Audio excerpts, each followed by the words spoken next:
Hello students, मैं सुनील कुमार राजकीय national महाविद्यालय सिरसा के हिंदी डिपार्टमेंट से। आज का जो हमारा ऑनलाइन विषय है वो धुरो स्वामिनी नाटक के गद्यांशों की सप्रसंग व्याख्या भाग 4।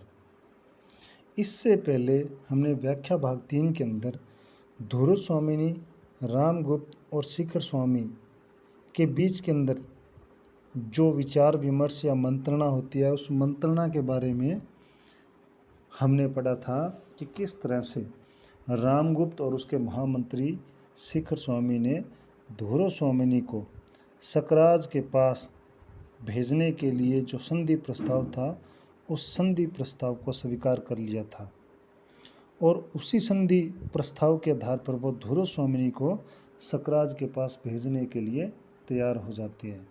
लेकिन धुरो स्वामिनी उस संधि प्रस्ताव का विरोध करती है और अपने पति रामगुप्त और महामंत्री शिखर स्वामी से ये बात कहती है कि आप मेरे आत्मसम्मान और स्वाभिमान की रक्षा कीजिए। क्यों? क्योंकि आप इस राज्य के राजा हो।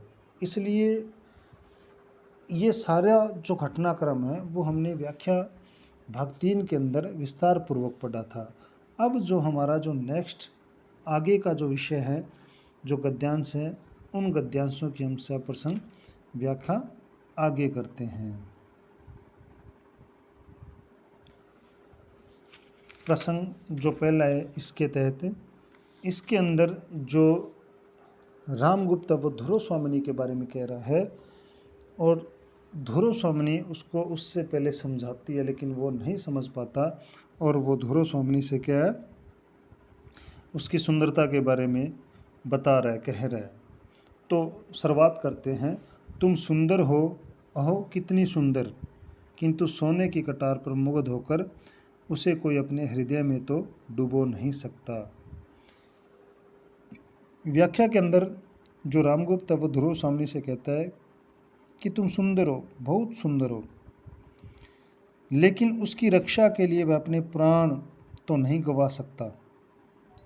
जिस प्रकार सोने से बनी कोई कटार अगर सुंदर हो तो उसकी सुंदरता की प्रशंसा की जा सकती है, लेकिन उस पर मुग्ध होकर उसे अपने हृदय के अंदर नहीं घोपा जा सकता।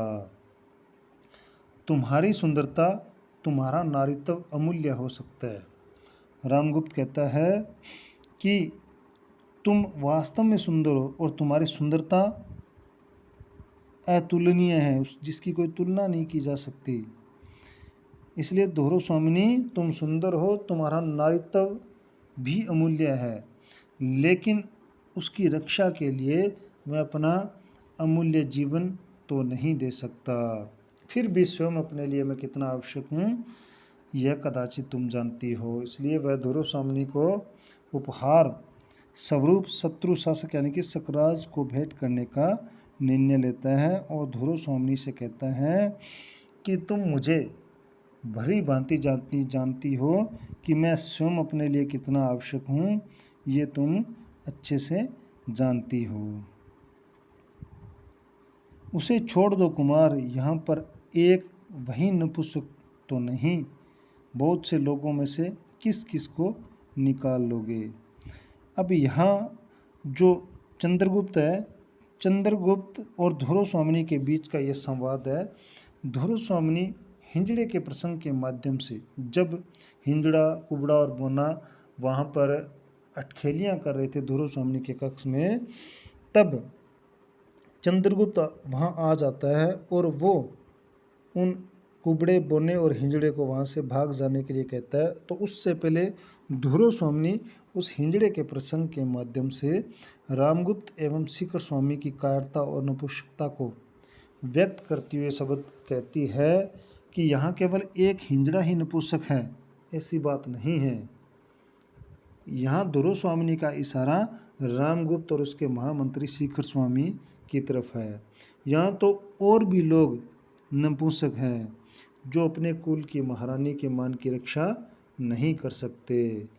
बहुत से लोगों में से किस किस को निकालोगे। इसलिए वे अपने कुल की वधु को शत्रु के उपहार में देने पर उससे संधि करने के लिए बेचैन है। इसलिए कुमार चंद्रगुप्त, तुम इस राज्य से या इस कक्ष से किस किस को निकालोगे? कुल की मर्यादा और सम्मान को दांव पर लगाकर जीवित रहना कहाँ की बहादुरी है। इसलिए धुरोस्वामिनी कहती है, यहाँ एक हिजड़ा ही नपुंसक नहीं है, अपितु और भी बहुत से लोग रामगुप्त और शिखर स्वामी जैसे भी नपुंसक और पौरुषहीन हैं। तुम किस किस को इस कक्ष से बाहर निकालोगे? निष्ठुर, मुझे कलंक कालिमा के कारागार में बंद कर मर्म वाक्य के धुएं से दम घोंटकर मार डालने की आशा न करो। आज मेरी असहायता मुझे अमृत पिलाकर मेरा निर्लज जीवन बढ़ाने के लिए तत्पर है।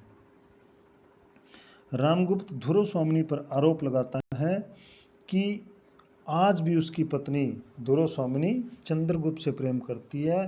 तब धुरोस्वामिनी को गुस्सा आ जाता है और वो क्रोध में भरकर रामगुप्त के ऊपर व्यंग्य बाण कसती हुई कहती है, निष्ठुर, मुझे कलंक कालिमा के कारागार में बंद कर, कि तुम बहुत ही निष्ठुर हो। तुम चाहे कितनी ही कलंक भरी, कठोर एवं कड़वी बात कहो, उसका मेरे जीवन पर कोई प्रभाव नहीं पड़ेगा। मर्म वाक्य के धुएं से दम घुट कर मार डालने की आशा न करो, और तुम मुझे उस कलंक कालिमा रूपी कारागार में बंद कर मर्म जिज्ञासा जानने वाले या कठोर वाक्य रूपी धुएं के माध्यम से अगर मुझे दम घोट कर मारने की भी कोशिश करोगे या मार डालने की आशा करोगे, तो उस आशा को तुम भूल जाओ, त्याग दो। उसी कारण जो आज तुमने मेरी जीवन की दुर्दशा की है, उसी कारण मैं इस पथ पर चलने के लिए विवश हुई हूँ। अर्थात मेरे इस मृत जीवन को चंद्रगुप्त का प्रेम रूपी जो अमृत है वही जीवित कर सकता है। अर्थात मैं चंद्रगुप्त के प्रति जो मेरा प्रेम है, वो प्रेम उसको जीवन देने वाला सिद्ध साबित हुआ है। उस अमृत के सहारे ही मैं उस जीवन को जीने के लिए बाध्य हूँ जिसे तुमने निर्लज कहा है। आज मेरी असहायता मुझे अमृत पिलाकर मेरा निर्लज जीवन बढ़ाने के लिए तत्पर है। इसलिए वो कहती है कि जो चंद्रगुप्त का मेरे प्रति जो प्रेम है, वो प्रेम उसको जीवन देने वाला सिद्ध साबित हुआ है।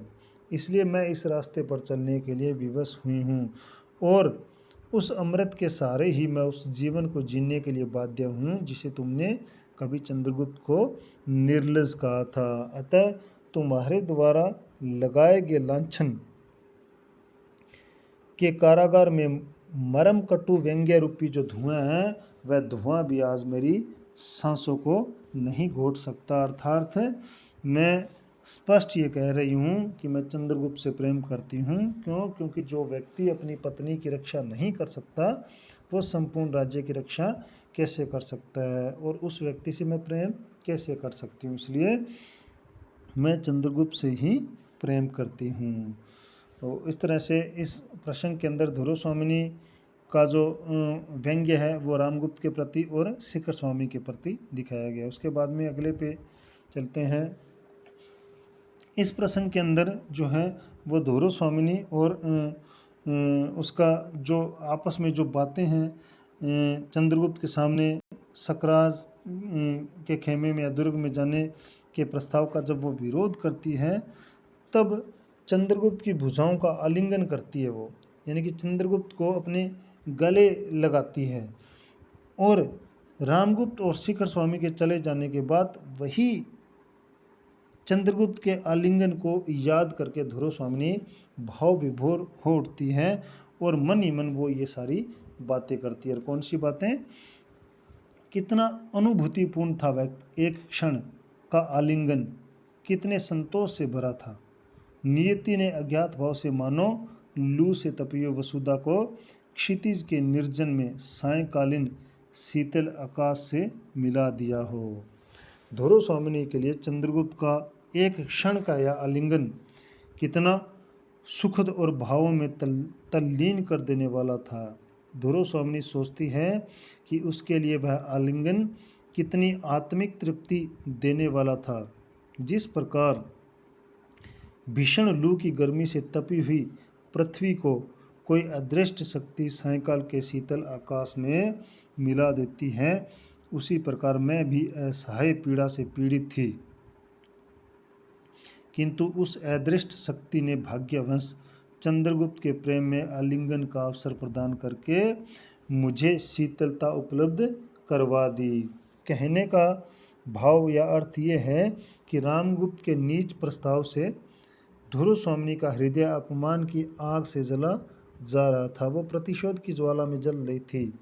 वह अपनी असहायपूर्ण दशा पर दुखी थी, इसलिए वह आत्महत्या भी करना चाहती थी। किंतु उसी समय किसी देवी शक्ति ने चंद्रगुप्त को भेजकर उसके प्रेम पूर्ण व्यवहार तथा अचानक आलिंगन ने ध्रुव स्वामिनी के हृदय को शीतलता एवं संतोष प्रदान कर दिया था। इसलिए वो एक क्षण के लिए रुक जाती आत्महत्या करने के लिए। जिस वायु विहीन प्रदेश में उखड़ी हुई सांसों पर बंधन हो, अर्गला हो, वहाँ रहते रहते यह जीवन ऐसा ही हो गया था। वह पुनः सोचती हुई उसकी स्थिति ऐसी थी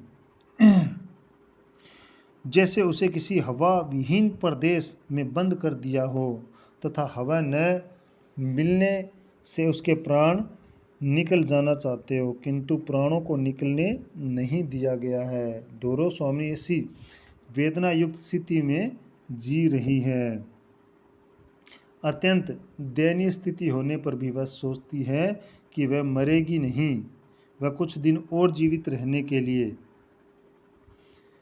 भगवान से मांग लेगी, क्योंकि अभी तक उसे जीवन में दुख और पीड़ा ही मिली थी। किंतु अब उसके जीवन में चंद्रगुप्त के प्रेम का संचार होने लगा, यानी कि वो अब चंद्रगुप्त से प्रेम करने लगी है, इसलिए उसे अब सुख का एहसास और आभास दोनों होने लगा था। संसार के कुछ दिन विधाता के विधान में अपने लिए सुरक्षित करा लूँगी। कुमार, तुमने वही किया जिसे मैं बचाती रही। ध्रुव स्वामिनी ये कह रही है कि मैं विधाता से विधान अपने लिए इस संसार में जीवित रहने के लिए कुछ दिन और सुरक्षित करा लूँगी, यानी कि अपने जीवन के कुछ दिन और मांग लूँगी। इसलिए वो ये कह रही है कि कुमार, तुमने वही किया जिसे मैं बचाती रही। वह चंद्रगुप्त के इस उपकार के विषय में सोचती है कि कुमार, तुमने इस उपकार के द्वारा वही किया जिससे मैं बचना चाहती थी। कहने का भाव अर्थ यह है कि ध्रुव स्वामिनी अब रामगुप्त की ब्याहता यानी कि उसके साथ शादी उसकी जरूर हुई है, उसके लिए पर पुरुष चंद्रगुप्त का स्मरण याद करना अनुचित था, इसलिए वह चंद्रगुप्त के प्रति आकर्षित होने पर भी उससे दूर रहना चाहती थी। किंतु संयोगवश उसका भला कुमार द्वारा ही होना था, यानी कि ये चंद्रगुप्त के माध्यम से होना निश्चित हुआ था। इसलिए ये सारी बातें याद करके ध्रुव स्वामिनी अपने मन में ही इन बातों को सोच रही है कि किस तरह से चंद्रगुप्त के प्रति उसका आलिंगन था। उसके बाद